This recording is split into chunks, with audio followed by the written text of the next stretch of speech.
Welcome back to the Flying with the Flock podcast, the best place to get all of your Eagles and other NFL related news. I'm your host, Matt, and ladies and gentlemen, we have made it to the NFL schedule release, and let me just say, it was fairly interesting. So in this episode, we are going to be covering the Eagles schedule, breaking some of that down. Obviously, it's going to be hard for me to say wins or losses. I'll give you my very early predictions. We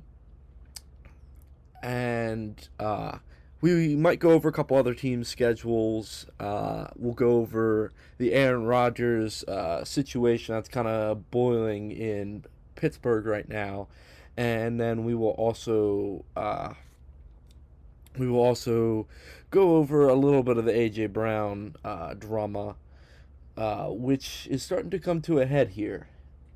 Obviously, before we jump into it, if y'all could leave a like and subscribe, that would be much appreciated. Your support never goes unnoticed. Feel free to leave a comment if you have any ideas or disagree with any of my points. And yeah, so let's hop right into it, shall we? So the Eagles... Before we jump into it, the Eagles released their schedule on Thursday at like 7 p.m.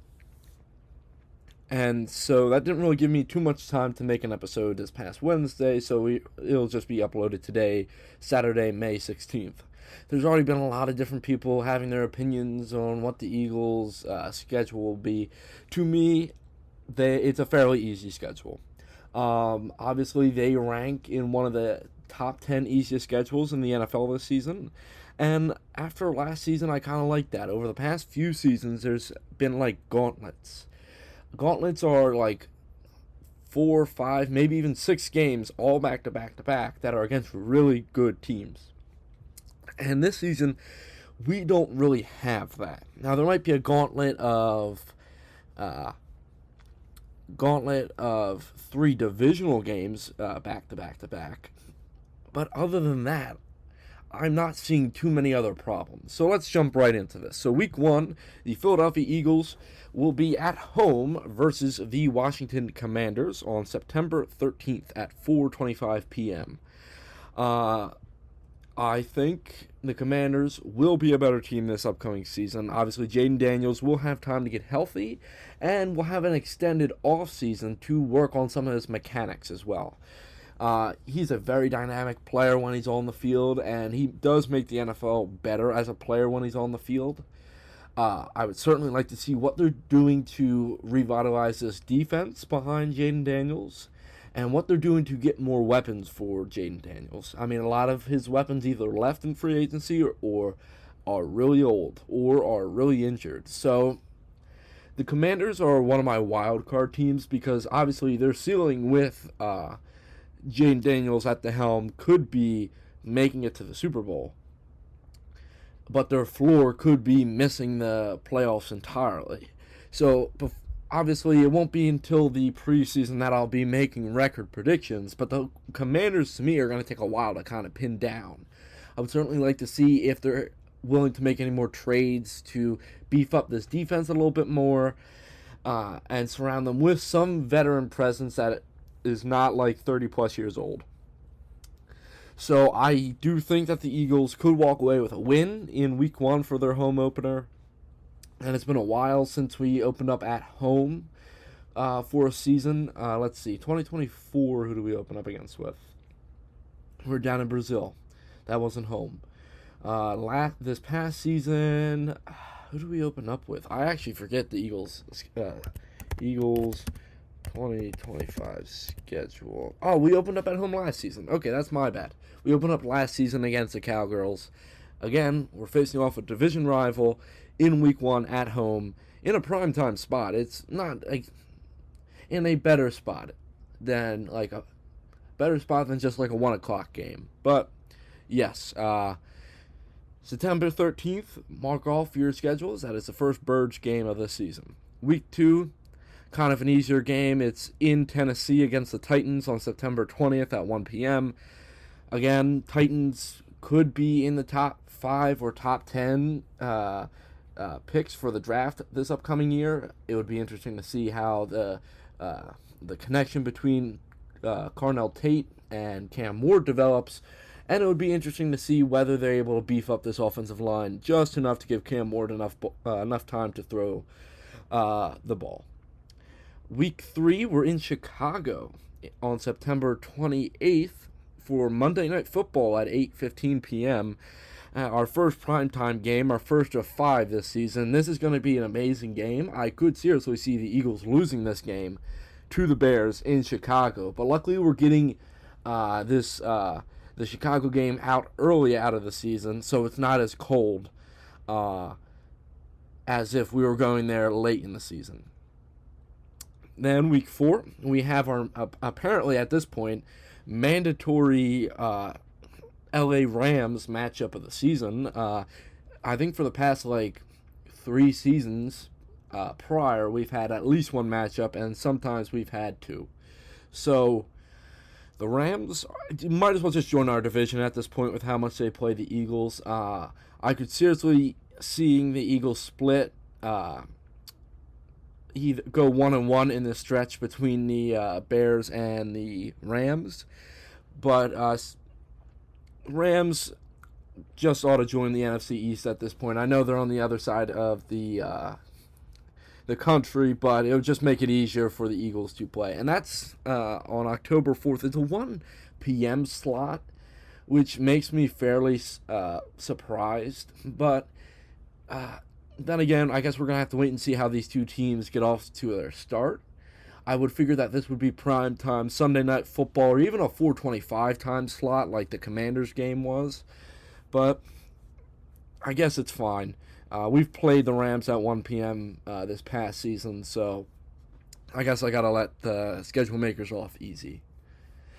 On week 5, October 11th at 9:30 a.m., the Eagles will be playing in London for the first time since 2018, and for the 5th time in franchise history, with the most recent being back in 2018 against the Jaguars again, and that was during the Carson Wentz-led Eagle squad.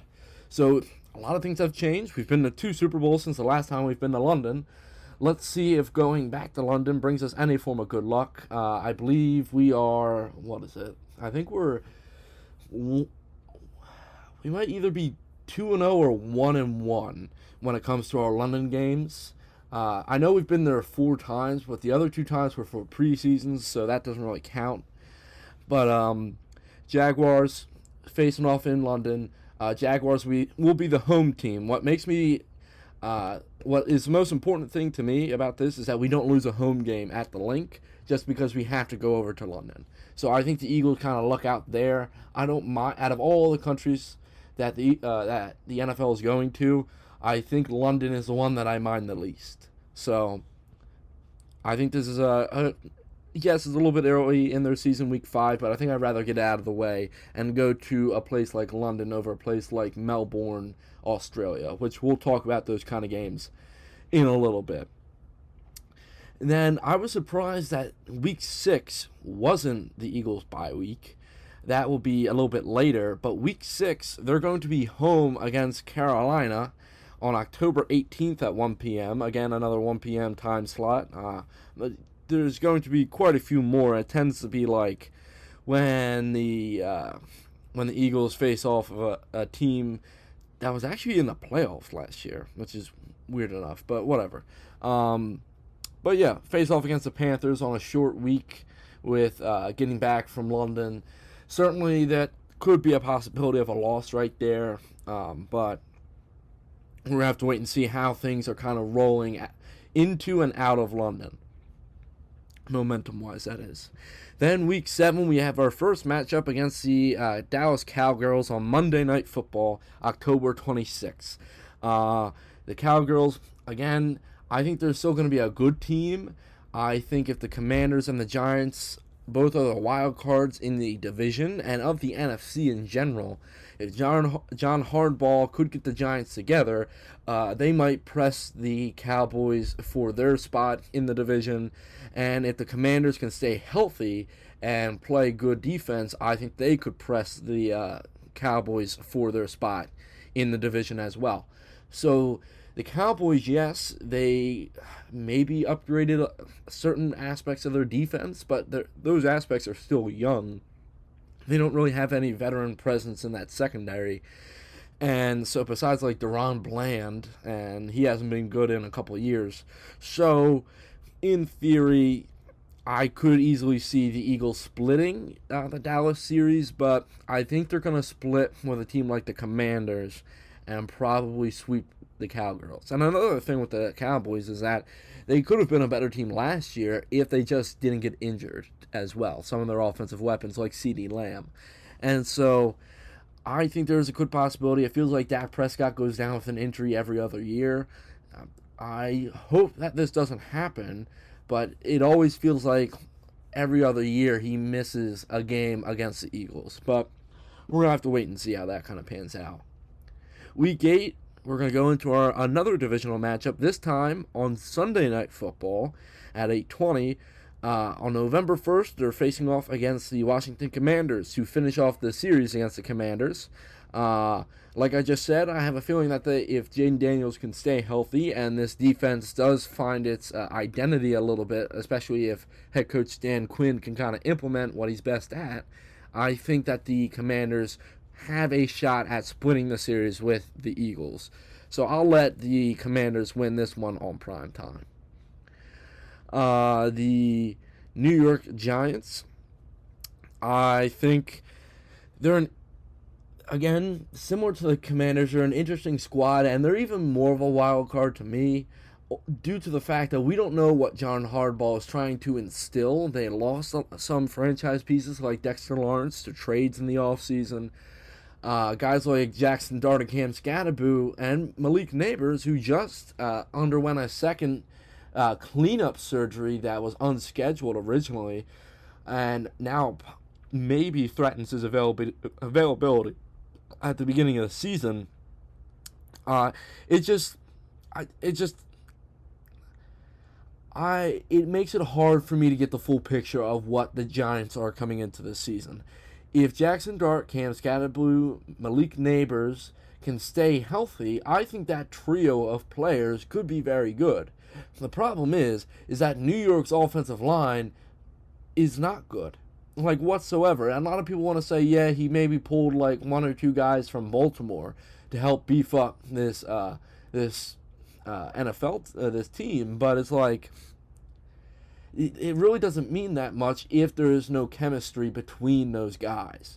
And all the Giants guys got to learn hardball system, which might take months to kind of sink in.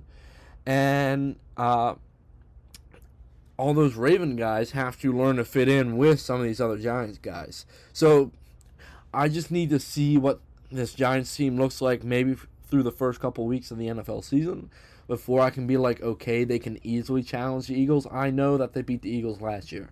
I'm fully aware of that. I did not watch that game because it was horrible to sit down and subject myself to. But I think that Eagles team, this year's Eagles team, is much better than what was last year. But we're going to have to wait and see. So after they have that little gauntlet of divisional games, they go into their bye week in Week 10, and then roll right into home game in Week 11 against the Pittsburgh Steelers on November 22nd at 4:25 p.m. I think the Eagles might squash the Steelers. They might maul them to death, and we're going to move on because we're going to be talking about the Steelers in a little bit. So I'll give my thoughts then. Week 12, the Eagles are playing on Thanksgiving, which is going to be November 26th this year, so mark that on your calendars. They're going to be playing at the 4:30 time slot, so I will not be eating dinner with my family. Rather, I will be glued to my TV. Like any good young American boy should be during a national holiday, glued to their own TV to watch sports. But hey, I guess that's the problem with society nowadays. But Cowboys, if healthy, I could easily see them splitting with the Eagles. I know Saquon in the scheduled release video seemed very fired up to beat the Cowboys on Thanksgiving. He said that he's always wanted to win on Thanksgiving. And the last time the Giants played against the Cowboys on Thanksgiving when Saquon was there. They lost. He really seems to want to eat that turkey after the game, so we're going to have to wait and see whether that mentality can roll over out of the bye week through the Steelers game and into the Cowboys game. And sticking around that same kind of area, obviously the Thanksgiving game will be in Dallas, but sticking around that same area, the following week in Week 13, the Arizona Cardinals the Eagles go to Arizona to face off against the Arizona Cardinals in a 4:05 p.m. time slot on December 6th. Again, Cardinals, I think, will be vying for a top 3 draft position, so I think this might be an easy game for the Eagles to either reset if they're losing to Dallas or just continue to build up on momentum. Week 14 is going to be the Indianapolis Colts on December 13th at 1 p.m. The Colts, again, another one of those wild card teams that we're going to have to wait and see how people from injury come back, whether people like Alec Pierce really earned all that money, and whether he can return in a timely manner to the field, and whether trading a guy like Michael Pittman was a smart decision for this team. Overall, the Colts could be good if Daniel Jones is good, if he can come back from injury, but as of right now, I think their starting quarterback is Anthony Richardson, which to me, I'd rather have Daniel Jones over Anthony Richardson. I might rather have Jake Plummer over Anthony Richardson, but I might be going a little bit too far there. But I think the Eagles could clean up on Week 14 against a Colts team, against their former offensive coordinator in Shane Steichen. Next up is Week 15 against the reigning Super Bowl champion Seattle Seahawks on December 19th on a Saturday game. Eagles get another primetime game on a Saturday at 5 p.m. during a Saturday doubleheader. So the Eagles will face the Super Bowl champions to see if they really have what it got. So I think once you get past the Colts, we're really going to see what the kind of Eagles team this is, whether it's a 2025 or 2023 Eagles team, or whether it's a 2024 or 2022 Eagles team. One that can use the momentum, is fiery, is explosive, and whether they can go up against the best and kind of dominate the line of scrimmage against some of these good teams, or whether they're going to sit back and try to play catch-up and kind of implode on the sidelines. I think by Week 15, you know which teams are kind of the guys, which teams have a great shot at winning the Super Bowl. And so we'll have to wait and see how the Seahawks, and they're coming into Philadelphia too, which makes a major difference in my opinion. But the Seahawks coming into Philly in Week 15 in a primetime game on a Saturday night.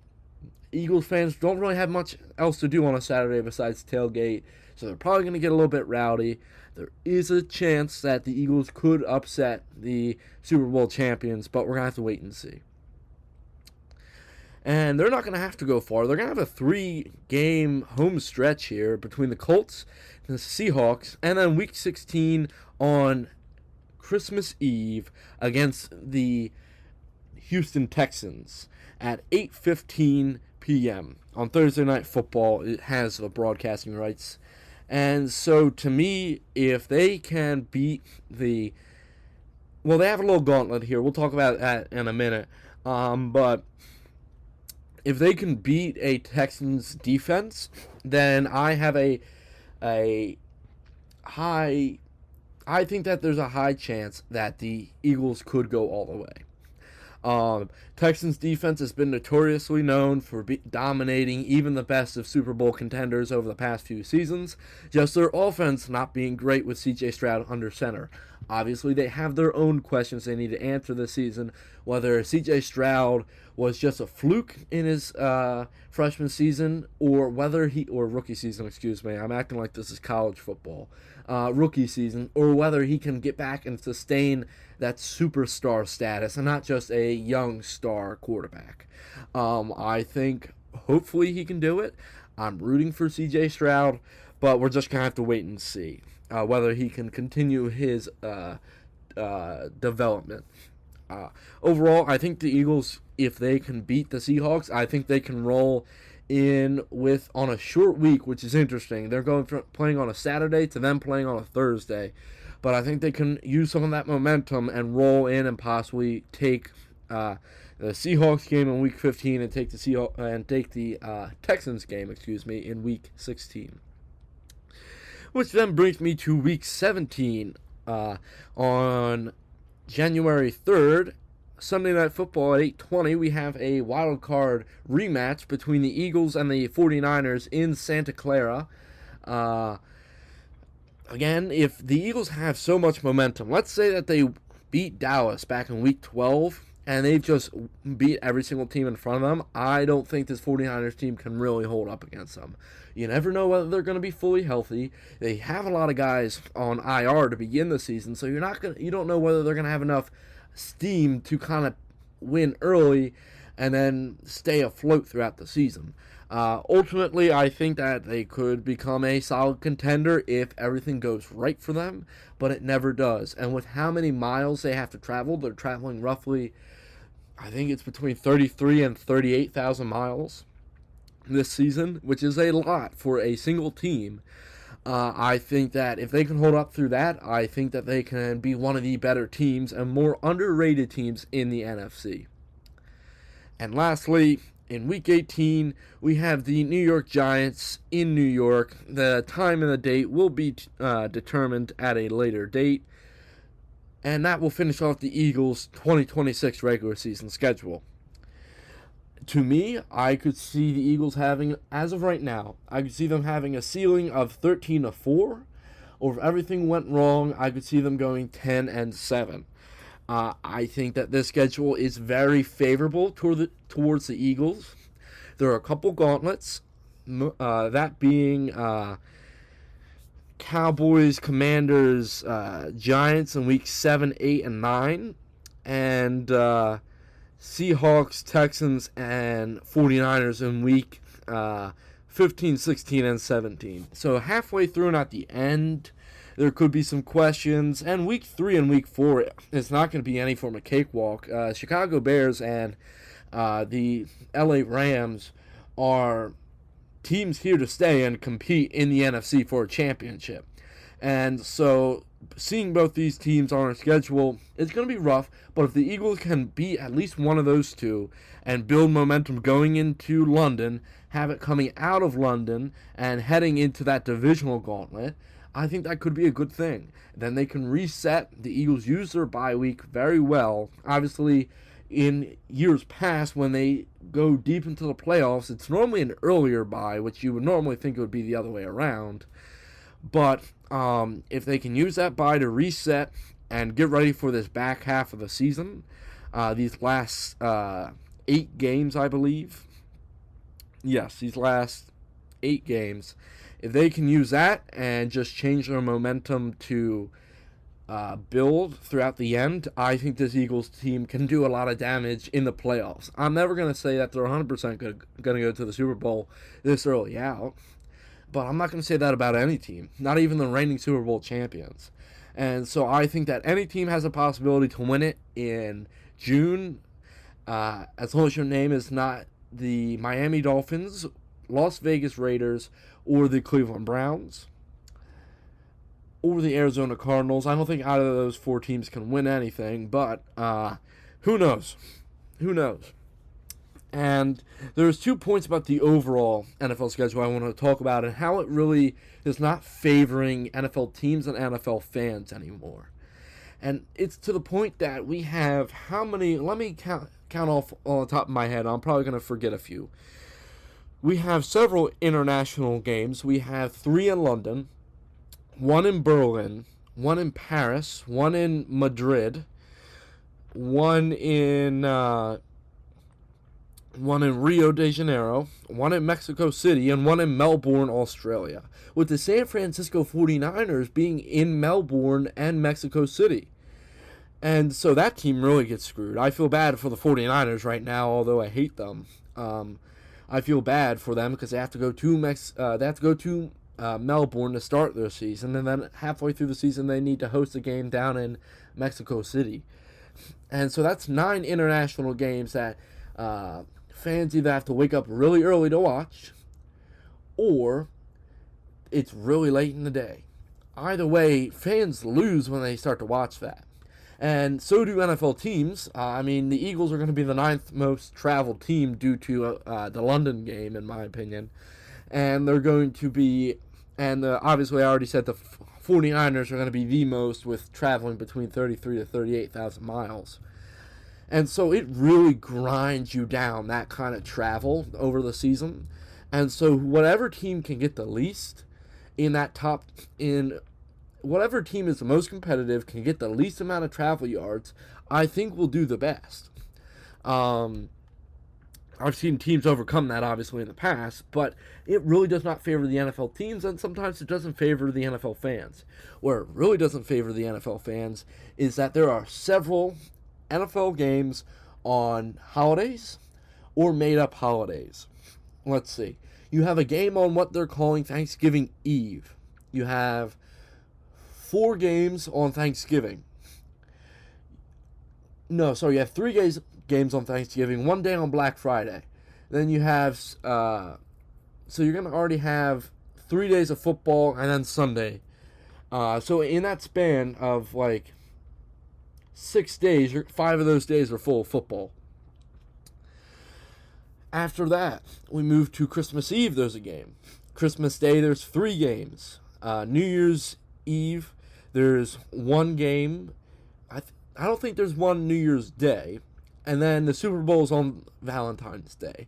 So there are so many games on different holidays this upcoming season that it's going to make it harder for NFL fans to sit down and get away from their families to watch.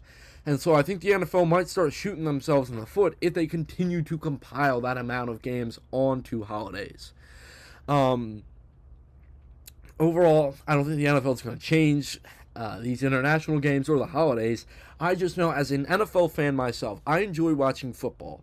Obviously, I'm a fan of the Eagles, but I want football to be fair for everyone because it just makes a better product overall, and it makes it more enjoyable for me to sit down and watch. But I don't think the NFL are going to change their ways, no matter how much I or the big media say that it could be for the worse. We're going to have to wait and see what this does to players' bodies over the coming years, especially as some of these older guys retire, what they say about all this kind of travel. But just looking at it from my perspective, I just don't like it entirely. And so with that being out of the way, we're going to move on to 2 smaller pieces of news, and then we're going to get out of here, guys. And we're going to head for our 3-week break, which I'll talk about more at the end. The last weekend, though, Aaron Rodgers was supposed to meet with the Pittsburgh Steelers, reportedly by Adam Schefter and Ian Rappaport, 2 of the ESPN insiders for the NFL. And supposedly he was in Pittsburgh. He just never met with the team. He went to a golfing tournament in Pittsburgh, and he never talked to any officials from the Steelers. He never talked to head coach Mike McCarthy, which he has a history with. Good history, and negative as well, but good history in the sense that they won a Super Bowl together. And so it is starting to become concerning at this point. We're past the NFL draft. And obviously the Steelers drafted a quarterback. They drafted Drew Allard in the 4th round. But you got to start thinking to yourself, look, this is an older quarterback. He's 41 or 42. He doesn't have the same legs he used to. We have 2 younger guys in the wings, but we really don't have a day 1 starter that's an amazing quarterback. What can we do to bridge that kind of gap? Do we start Mason Rudolph? Or do we try to make just an outrageous offer to Aaron Rodgers? I think I love Aaron Rodgers. He's been one of my favorite quarterbacks growing up throughout the 2010s. Watching him sling the rock all around the gridiron. But to me, I think at this point in his career, he's being a little bit selfish. I think he should just retire. I think he should retire on a high note. Last season was really good. These past couple of years, he has been injury prone, and last year he was able to stay pretty healthy throughout the season. I just think it's time to kind of hang it up. I think Rodgers needs to just wait out his time and eventually be inducted into Canton in 5-6 years as a first ballot Hall of Famer. But Rodgers, I doubt that he'll ever hear this, but we appreciate what you've done for the NFL, what you've done for the quarterback position. To me, he is the best thrower of the football since Dan Marino, and so we appreciate everything that you've done. You helped revive the gunslinger position after Brett Favre, or gunslinger quarterback type, after Brett Favre dug a shallow grave and threw himself into it. But it's time to hang it up, man. Your footwork's not there. And I could say the same thing about Russell Wilson. We're not even going to touch on him because he's not even on an NFL roster. But it's been a nice ride, Aaron. It's time to ride off into the sunset now, buddy. And lastly, the last thing I wanted to talk about before we wrap things up is the A.J. Brown situation. Obviously, I do believe that he will be traded at this point by June 1st or 2nd. But a new twist came in. Obviously, all the Mike Vrabel and Diana Russini, as that continues to go up in flames, as we all like to watch that dumpster fire. I just want to mention an article from an NFL insider that talked about the A.J. Brown situation. And he said that at this point, with how long it's been dragged out, other teams could be jumping in now. I don't know whether the Patriots have like a handshake deal with the Eagles to trade A.J. Brown. But supposedly there's 3 other teams that could be in the bidding war that's to come at the beginning of June. That being Kansas City is a top suitor, supposedly.